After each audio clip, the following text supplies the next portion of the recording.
இது பற்றிய கருத்துகளையும் பார்வைகளையும் பகிர்ந்து கொள்வதற்காக நம்மோடு நமது முதன்மை செய்தி ஆசிரியர் திரு குணசேகரன் அவர்கள் இணைகிறார். இணைந்தமைக்கு நன்றி திரு குணசேகரன். இப்ப இந்தி திணிப்பை ஒருபோதும் ஏற்க மாட்டோம் என்று சொல்லி தாக்கரே சகோதரர்கள் மீண்டும் ஒன்றாக இணைந்திருக்கிறார்கள். மராட்டிய மாநில அரசியல்ல மொழி ஒரு முக்கிய கூறாக மாறி இருக்கிறது. மீண்டும் பிரிந்தவர்களை மொழியே இணைத்திருக்கிறது நம்ம பார்க்கிறோம். இந்த அரசியல் சூழல் உணர்த்துவது என்ன? இது ஒரு முக்கியமான திருப்பம் அப்படின்னு சொல்லணும். அது 3 அம்சங்கள்ல இது முக்கியமானது. ஒன்று, மொழி திணிப்புக்கு எதிரான ஒரு மொழி ஆதிக்கத்துக்கு எதிரான போராட்ட களத்திலும் இது ஒரு முக்கியமான ஒன்று. ஏன்னா இதுவரையிலும் தமிழ்நாடு, அதற்கு பிறகு கர்நாடகா போன்ற மாநிலங்கள் தான் இந்த பிரச்சனையை ஓரளவுக்கு ஹிந்தி எதிர்ப்புக்காக முன் வந்தாங்க. இப்போது ஹிந்தி ஹார்ட்லேண்டுக்கு அருகில் இருக்கக்கூடிய மராட்டியத்திலும் இந்த கிளர்ச்சி என்பது வெடித்து கிளம்பி இருக்கிறதுன்றது ஒரு முக்கியமான ஒன்று. மராட்டிய மாநில அரசியல்ல ஒரு 20 ஆண்டுகளுக்கு பிறகு ராஜ் தாக்கரேயும் உத்தவ் தாக்கரேயும் ஒன்று சேர்ந்திருக்கிறாங்க அப்படின்றது மிக முக்கியமான ஒரு, அந்த மாநிலத்தை பொறுத்தவரையில் ஒரு முக்கியமான ஒரு அரசியல் நகர்வு. இது இன்னொரு விஷயத்தையும் படம் பிடிச்சு காட்டியிருக்கு. பொதுவாக தமிழ்நாட்டில் ஹிந்தி திணிப்புக்கு எதிராக யாராவது பேசினால் இந்தியா முழுமையும் ஹிந்தியை ஏற்றுக்கொண்டு விட்டார்கள், நீங்கள் மட்டும் ஏன் விதிவிலக்காக இருக்கிறீர்கள் அப்படின்னு தமிழ்நாட்டு மக்களை பார்த்து, போராடக்கூடியவர்களை பார்த்து கேட்டுக்கொண்டிருந்தார்கள். இன்றைக்கு உண்மையா அது பட்டவர்த்தனமாக்கிவிட்டது. மகாராஷ்டிரா மாநிலத்தில் 3வது மொழி என்று ஒன்று இல்லை. அங்கு அதிகாரபூர்வமாக ஆங்கிலமும் அந்த மாநிலத்தின் மொழியான மராத்தி மட்டுமே கற்பிக்கப்பட்டு வந்தது அப்படின்ற ஒன்று தான் இப்போ தெரிய வந்திருக்கு. இந்த சமர சிக்ஷா அபியான் என்கிற திட்டத்தை, தேசிய கல்விக் கொள்கையை ஏற்றுக்கொண்டால்தான் அந்த திட்டத்துக்கு பணம் தருவோம் அப்படின்னு ஒன்றிய அரசு வலியுறுத்துவதனால் தமிழ்நாட்டுக்கு ஹிந்தியை ஏற்றுக்கொண்டால்தான் 3வது மொழியா கற்பிப்போன்னு NEPயை நீங்கள் ஏற்றுக்கொண்டாதான் பணம் நிதியை ஒதுக்குவோன்னு சொல்லி ஒன்றிய அரசு பிடிவாதம் காட்டி வருகிறது. இந்த நிலையில் அவர்கள் எதிர்பார்க்காத வகையில் வேறொரு இடத்திலிருந்து ஒரு கிளர்ச்சி வெடித்திருக்கிறது. ஒரு 2-3 மாதங்களுக்கு முன்னாலேயே இந்த பிரச்சனைன்றது பெருசானது. அங்கே ஹிந்தியை ஏற்றுக்கொள்ள மாட்டோம், மராத்தி ஆங்கிலம் என்ற 2 மொழிகள் தான் இருக்கும், நீங்கள் ஹிந்தியை 3வது மொழியாக திணிப்பதை ஏற்க மாட்டோம் என்று அவர்கள் அறிவித்த போது அந்த அறிவிப்பை பிஜேபி அரசு, அங்கே இருக்கக்கூடிய ஃபட்னவிஸ் அரசு பின்வாங்கியது.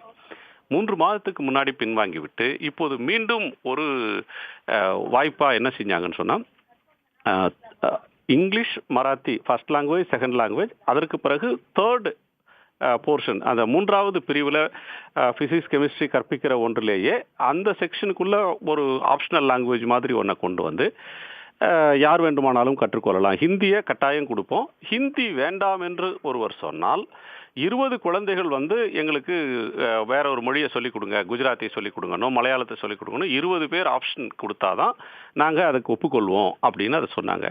அதற்கு எதிராக ஒரு கடுமையான கிளர்ச்சி வந்தது. இன்றைக்கு 2 பேரும், அதாவது உத்தவ் தாக்கரே தலைமையிலான சிவசேனையும் ராஜ் தாக்கரே தலைமையில் இருக்கக்கூடிய மகாராஷ்டிரா நவநிர்வான் சேனா என்கிற ஒன்றும் இணைந்து இன்றைக்கு ஒரு இணைந்த போராட்டத்தை நடத்துவோம்னு அறிவிச்சிருந்தாங்க. இந்த போராட்டத்தை சென்ஸ் பண்ணது பிஜேபி கவர்மெண்ட். இது கண்டிப்பாக வெற்றி பெறும், அந்த மாநில மக்களிடம் ஒரு பெரிய ஒரு தாக்கத்தை ஏற்படுத்தும், இந்த அரசியல் சர்ச்சையை நாம் வளர்க்க வேண்டாம் என்று கருதி பின்வாங்கினாங்க. இந்த சர்ச்சை வேணான்னு சொல்லி நாங்கள் ஹிந்தி தொடர்பான சர்க்குலரை பின்வாங்கினாங்க. உடனே இந்த 2 சகோதரர்களும் என்ன செய்தாங்கன்னா, போராட்டத்துக்கு அறிவிச்சிருந்த ஒன்றை நாங்கள் வெற்றி பேரணியாக அதே நாளில் நடத்துவோம் என்று அறிவித்தாங்க. அது 2 தரப்பினருக்கும் ஒரு பெரிய உற்சாகத்தை தந்ததை இன்றைக்கு பார்க்குறோம், இந்திக்கு எதிரான முழக்கங்களை. இதில் அவர்கள் பேசியிருக்கக்கூடியது, சிவசேனையை 2ஆக பிளந்தார்கள். ஆட்சியில் இருந்த ஒரு சிவசேனை, அந்த கட்சியில் இருக்கக்கூடிய மற்றவர்களை, ஷிண்டே போன்றவர்களை ஊக்குவித்து கட்சியை பிளந்து பிஜேபியோடு கூட்டு சேர வைத்து செய்தாங்க. சிவசேனை பலவீனமானது அப்படின்ற ஒரு நிலையில அந்த 2 சகோதரர்களும் உணர்ந்து இன்றைக்கு ஒன்றா திரண்டிருக்கிறாங்க. இப்போ அவர் பேசிய பேச்சுன்றது அரசியல் ரீதியாக ரொம்ப ரொம்ப முக்கியத்துவம் வாய்ந்த பல பேச்சுக்களை சொல்லியிருக்கிறாங்க.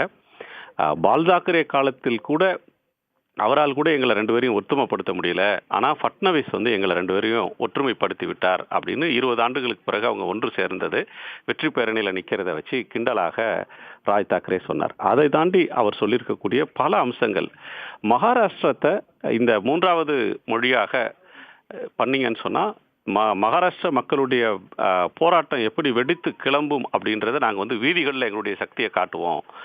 நீங்கள் வந்து ஹிந்தி பேசக்கூடிய மாநிலங்கள் முன்னேறவில்லை. மாறாக நீங்கள் ஹிந்தியை கற்பித்து அந்த மாநிலங்கள் பொருளாதார ரீதியாக என்ன முன்னேற்றத்தை அடைஞ்சிருக்காங்க. இது வந்து ஒரு நகை முரணாக இருக்கிறது. நான் இந்தி பேசாத தமிழ், மராத்தி, தெலுங்கு, கன்னடம் போன்ற தென்னிந்திய மாநிலங்களும் மகாராஷ்டிரா போன்ற மாநிலங்களும் தான் வந்து பொருளாதார ரீதியாக முன்னேறி இருக்கிறாங்க. அப்படி இருக்கும்போது ஹிந்தியை எதற்காக திணிக்கிறீர்கள்? எதற்காக அதை கற்றுக்கொள்ள வேண்டும்? இதை வந்து நீங்கள் இன்னொரு மாநில மொழியின் மீது ஏன் தாக்குதலை நடத்துகிறீர்கள் அப்படின்னு ராஜ் தாக்கரே கேட்டிருக்கிறார். அதற்கு அடுத்தபடியாக இன்னொரு கருத்தையும் சொல்லியிருக்கிறார். மராத்தா பேரரசு ஒரு 200 ஆண்டு காலம் வந்து இந்த நாட்டை ஆட்சி செஞ்சது. அப்படி அது வட இந்திய மாநிலங்களை, மராத்தா பேரரசு வந்து குஜராத்தை, வட இந்திய மாநிலங்களை எல்லாம் கூட ஆட்சி செஞ்சது. அப்போது எந்த ஊரிலும் அந்த பேரரசர்கள் சென்று மராத்தி மொழியை அங்கே திணிக்கலை. நீங்கள் வந்து ஹிந்தி என்கிற ஒரு மொழிக்கு அந்த மொழி பிறந்து அல்லது உருவாகிய 200 வருஷம்தான் ஆகிறது. ஆனால் நீங்கள் அந்த மொழியை தேவையில்லாமல் மற்றவர்கள் மீது திணிக்கிறீர்கள். நீங்கள் வந்து மகாராஷ்டிராவோட காம்போசிஷன் பார்த்தீங்கன்னா, பாம்பேல ஹிந்தி பேசக்கூடியவர்கள் பீகார்ல இருந்தோ உத்தரப்பிரதேசில இருந்தோ பல மாநிலங்களில் சேர்ந்தவங்க வந்து பணிக்கு வந்திருப்பாங்க. அங்கு வந்து ஹிந்தி பேசக்கூடியவர்கள் நிறையா இருக்கக்கூடும். ஆனால் அதன் மற்ற பகுதிகளில் மராத்தி பேசக்கூடியவர்கள் அதிகம். நீங்கள் மகாராஷ்டிராவையே மும்பை வேறு மகாராஷ்டிரா வேறு என்பதை போல நீங்கள் பிரிக்க பார்க்குறீங்க. அதை அனுமதிக்க மாட்டோம் அப்படின்னு பேசியிருக்கிறார். மராத்தா பேரரசர்கள் இந்தியாவை ஆண்ட நேரத்தில் மராத்தி மொழியை திணிக்கவில்லை. உங்கள் மொழி 200 ஆண்டு கால பழமை வாய்ந்த ஒன்று தான். ஹிந்தி பேசிய மாநிலங்கள் முன்னேறவில்லை, ஹிந்தி பேசாத மாநிலங்கள் தான் முன்னேறி இருக்கின்றன என்று பண்பாட்டு ரீதியாக ஒரு பெரிய விஷயத்தை பேசியிருக்கிறார். இது ஹிந்தி ஆதிக்கத்தை எதிர்க்கக்கூடிய பல்வேறு மாநிலங்களுக்கு, குறிப்பாக தமிழ்நாடு, மேற்கு வங்கத்தின் சில பகுதிகள், கர்நாடகம், இந்த பகுதிகளில் ஹிந்தி ஆதிக்கத்துக்கு எதிராக பேசக்கூடியவர்களுக்கு ஒரு உற்சாகத்தையும் ஒரு உத்வேகத்தையும் தரக்கூடிய ஒன்றாக இருக்கும். இன்னொரு முனையில் பார்த்தால் மகாராஷ்டிரா அரசியலில் சிவசேனை ஒரு தேய்கிற கட்சி அல்ல, ஒரு வளரும் கட்சி. அந்த 2 தாக்கரே சகோதரர்கள் ஒன்று சேர்வது அப்படின்றது அந்த கட்சிக்கு ஒரு புது ரச்சத்தை பார்த்து ஒரு வலிமையான எதிர்க்கட்சி அரசியலை அந்த மாநிலத்தில் செய்வதற்கு கட்சி தாவலை செய்து கட்சியை உடைத்து செய்த ஒன்றின் மீது சிவசேனை தொண்டர்களுக்கு ஒரு ஏமாற்றமும் அதிருப்தியும் இருந்தது. அதெல்லாம் சரி செய்யக்கூடிய ஒரு கட்டத்தை நோக்கி இது நகரக்கூடிய வாய்ப்பாக இருக்கும். ஹிந்தி திணிப்புக்கு எதிராக தமிழ்நாட்டில் என்னவெல்லாம் பேசப்பட்டதோ தமிழ்நாட்டு மேடைகளில், குறிப்பாக தமிழ்நாட்டு முதலமைச்சர் திரு மு க ஸ்டாலின் அவர்கள் தொடர்ச்சியாக இந்த பிரச்சனையில் அகில இந்திய அளவில் கவனம் ஈர்த்து வருகிறார். அவர் பேசிய அந்த கருத்து இன்றைக்கு தமிழ்நாட்டினுடைய பல்வேறு கட்சிகள் தொடர்ந்து பேசி வரக்கூடிய கருத்துக்கள் இன்று வட இந்தியாவிலும் மேற்கு இந்தியாவில், குறிப்பாக பிஜேபிக்கு ஓரளவுக்கு செல்வாக்கு இருக்கிற பிஜேபி ஆட்சி செய்கிற மாநிலத்தில் அவர்கள் எடுத்த முடிவையே அவர்கள் பின்வாங்கக்கூடிய நிலைக்கு தள்ளி இருக்கிறது. அரசியல் ரீதியாகவும் பண்பாட்டு ரீதியாகவும் மொழி உரிமை அப்படின்ற ஒரு கோணத்திலும் கூட இது ஒரு முக்கியமான ஒரு அம்சம் அப்படின்னு தான் பார்க்கணும். இப்போதாவது தம் மாநிலங்களுக்கு 3வது மொழி என்பது இல்லை, 2 மொழிகளை ஏற்றுக்கொண்டாலும் நிதியை தர்றதை நிறுத்த மாட்டோம் அப்படின்னு ஒன்றிய அரசு காட்டக்கூடிய பிடிவாதத்தை தளர்த்துவதற்கு இது ஒரு வகையில் வழிவகுக்கும்னு நினைக்கலாம். அபிநயா, நன்றி. நிச்சயமாக ஆசிரியர், நீங்க நிறைய பார்வைகளை பகிர்ந்திருக்கிறீங்க. மராட்டிய அந்த கல அரசியல் தமிழ்நாட்டினுடைய இந்த அரசியலோடு எப்படி பொருந்தி போகிறது, மொழி எப்படி முதன்மையான விஷயமாக மாநில உரிமை சார்ந்த விஷயங்களை முதன்மைப்படுத்தப்படுவதாக அமைஞ்சிருக்கிறதுங்கிற பார்வைகளையும் கோணங்களையும் ஒரு பகுப்பாய்வாக வழங்கினீர்கள். நன்றி.